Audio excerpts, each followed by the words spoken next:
Hey everyone, I'm Dylan from On1. In this video, I want to share some tips about getting the most out of your photography whenever you're faced with difficult lighting situations. Let's discuss some ways we can fix our exposures both in the field and in post-processing.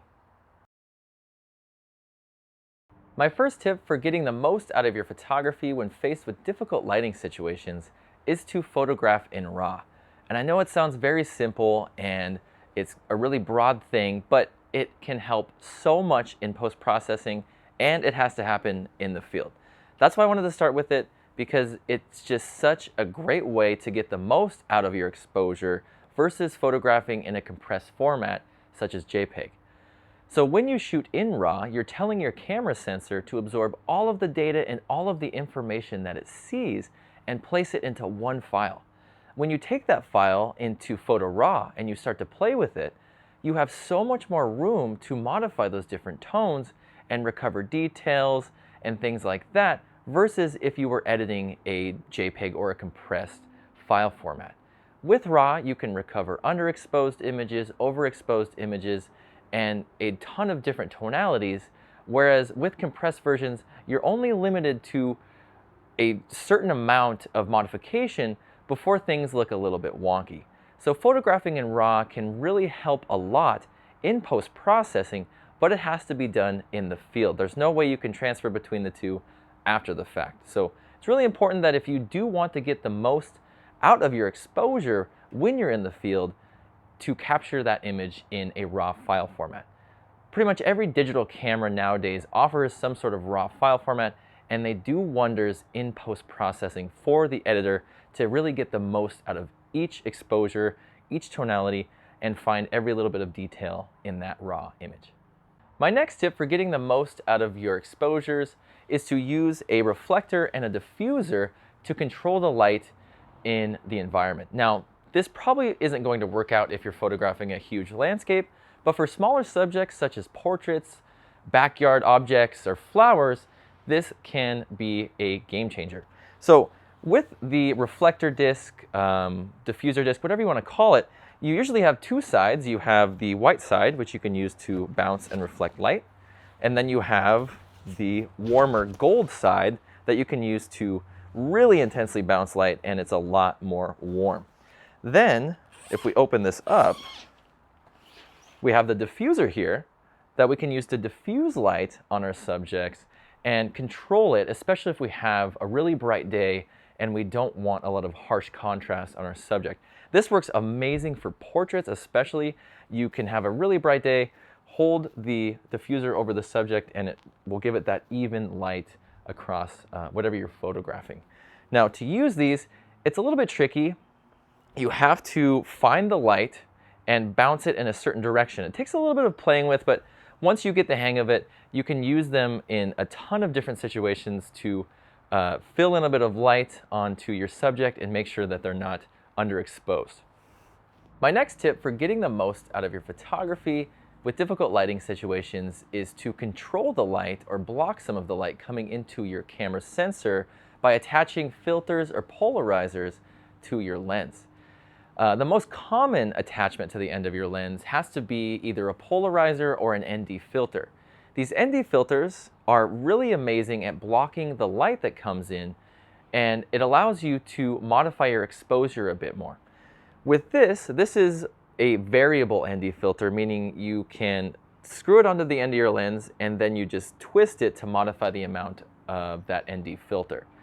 Another common way you can see it on lenses is just a big square piece of glass, and it slides in on the end of your lens.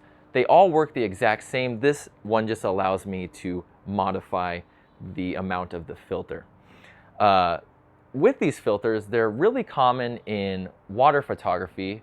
For example, if you're photographing a waterfall and it's a really, really bright day, but you want to slow down the shutter speed, you can use one of these ND filters to block some of that light coming in. That way you can lower your shutter speed and get more of that silky smooth water in your frame. Another attachment for the end of your lens to control or help with light is this polarizer filter. And the polarizer has been a game changer for nature and landscape photographers for a long time. It works the same way as your polarized sunglasses do, so that it blocks some different particles of light from coming into your camera sensor, and it avoids reflections, and it also enhances the color saturation so that you get much more vibrant landscapes, but you can also avoid any reflections bouncing off water or windows or things like that. A polarizer, especially on a bright blue day, is a complete game changer. It can help immensely in fixing your exposure in the field and in post-processing. My next tip for getting the most out of your photography when in a difficult lighting situation is to expose for the highlights in the scene and then recover the shadows later in post-processing. So let's jump into the editing room inside of Photo Raw, and I'll show you what I'm talking about. So inside of Photo Raw, we have this landscape image, and this happens all the time when you're photographing ocean landscapes or big wide open scenes. You'll get the sun blasting light through clouds or even just a large blue sky, and with your camera, it can only see a certain amount of tonal ranges. It's not powerful enough to make sure every single tone is adequately exposed. So with that limitation, we need to make sure that we expose for these highlights up here, because later on we can recover these shadows really easily in post-processing in Photo Raw here. So to do that, what you need to do is just basically put the autofocus point or your spot metering point in your camera above the highlight area rather than above your shadow tones. When you're playing with your camera, you may have noticed that when you put the autofocus point above a darker area on your scene, it brightens things up a bit. And that's because your camera is metering for that area that you're focusing on, and it's trying to get the correct exposure for that particular area. In this case, we want this large highlight area in our sky to have a lot of detail. We really want these rays to blast in, and we don't want to lose any of that detail in the sky. So with scenes like this, we would place our autofocus point right above this highlight area, and then we would make sure our camera focuses and it meters for that area. If we were to expose for the shadow tones in this scene, we would lose a lot of that detail in the sky, and it wouldn't be as interesting, and it might be a lot harder to recover in post. So let me just show you an example if we would have exposed for the shadow tones. So I'm just going to pull up on my exposure slider, and it's going to give you a great idea of how much detail we would lose in the highlights if we were to expose for these shadow tones rather than the highlights.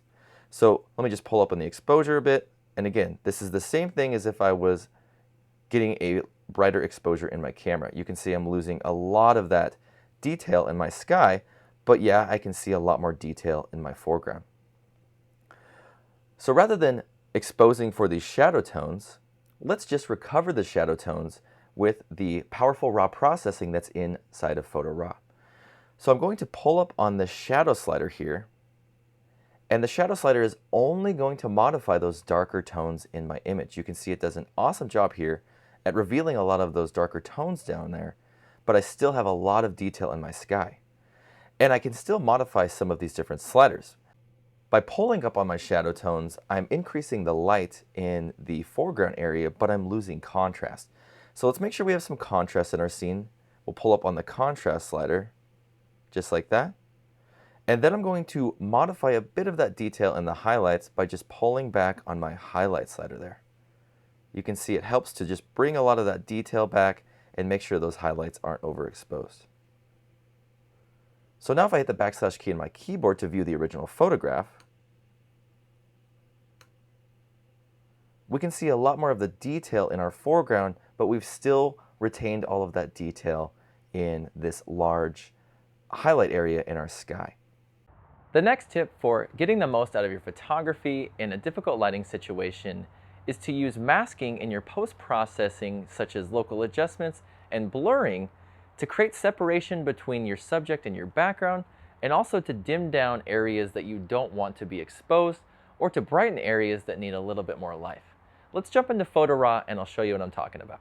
So inside of Photo Raw, we have a situation here where we have a portrait, but our backdrop is a really large overexposed highlight region, and it's dimming down this area where our subject is.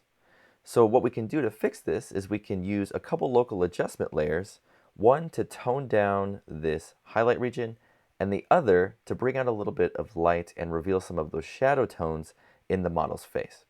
So first things first, let's use the local tab here. And with this local adjustment layer, I'm going to rename it Sky, because we're going to be using this to modify the sky region. Now, to apply this local adjustment, I'm going to hold down Shift and hit K on my keyboard. That's going to grab me my adjustable gradient tool. The adjustable gradient tool allows me to modify these local adjustments using gradient and shape masks. So let's go up to our preset, and I'm going to choose linear bottom. That's going to protect the bottom area from the adjustment, and it's going to apply the local adjustment to the top. So let's drop this down. With this large handle here, I can move the gradient around. I can use this smaller handle to rotate it. And I can use these perforated edges to feather.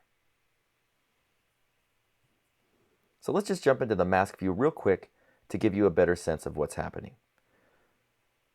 So as I move this gradient mask around, you can see at the top is white. In masking, white reveals, and at the bottom here, which is black, black conceals. So this white area is revealing the local adjustment, and this black area is concealing the local adjustment. We can use this to protect certain areas and modify specific areas in our photo. So let's go back to the view here, and I'm just going to move this local adjustment around a hair and probably feather it a bit more, just to make sure we don't have any odd looking lines or anything in the sky. So let's turn this off and on. So I think that's done a great job of just dimming down some of that large highlight area in our sky, but we still need to bring in a little bit of life to the model here. So let's add an adjustment.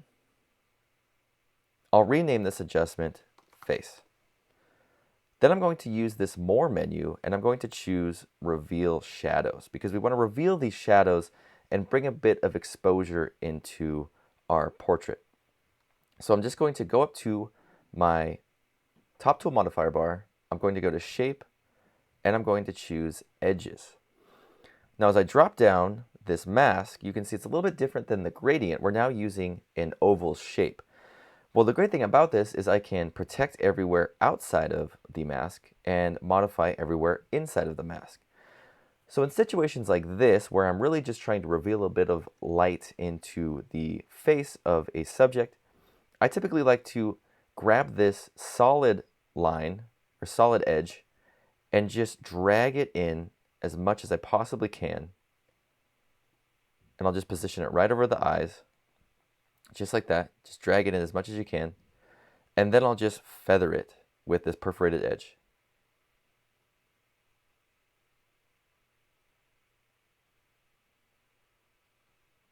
Just like that. So now if I turn this off and on,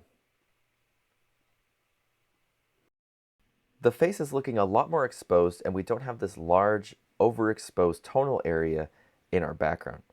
And we can always modify the local adjustment after the fact, so if I need a bit more of those shadow tones revealed, I can just pull up on that slider, and then I'll add in maybe just a bit of contrast.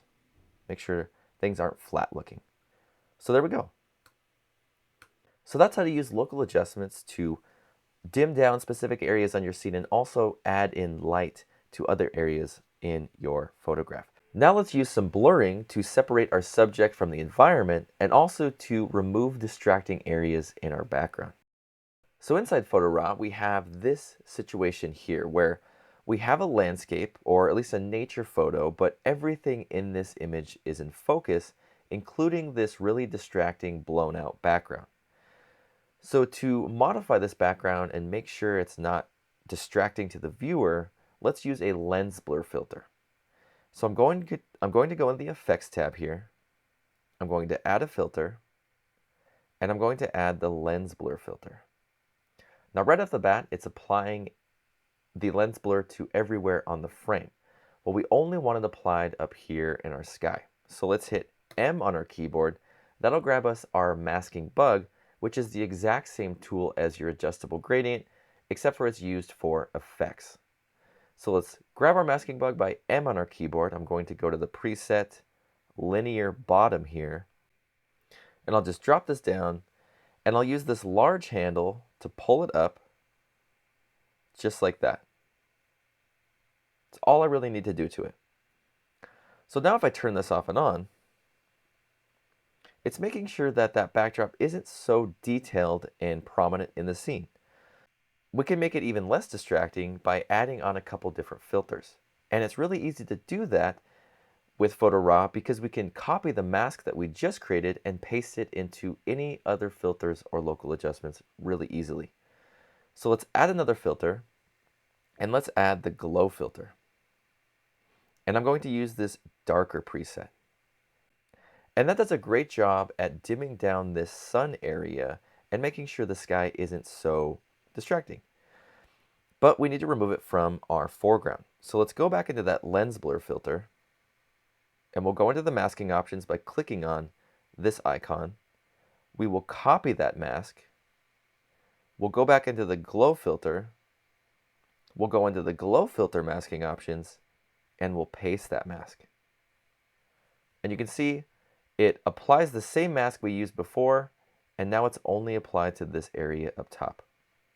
So now let's add another filter, and this filter we're going to bring in detail to our subject. So let's add the dynamic contrast filter, just like that. And I'm actually going to use this surreal preset just to make sure we can see all of the detail in the scene. So I'm going to use the same tool I used before, the masking bug. I'll hit M on my keyboard to grab that. This time I'm going to go to my preset. I'm going to go to linear top. Then I'll just drop this down. I'll modify the feathering. And there we go. Now if I turn this dynamic contrast filter off and on, it does a great job of adding in detail and making sure this bottom area where the subject is stands out. And we can always modify the feathering a bit to make sure it's nice and natural. So one last filter I want to add on, and it doesn't have to do with masking, but it's just an awesome filter for bringing in a little bit of life to your sky when it's kind of distracting. And that is the sun flare filter. So let's add a filter. Let's add the sun flare filter. And I'm going to choose this sun flare preset here. Just like that. And then I'll just lower the opacity a little bit. And there we go. If we hit the backslash key on our keyboard now, we've made sure that distracting sky isn't so prominent in the frame, and we've helped our subject stand out a little bit more in the foreground.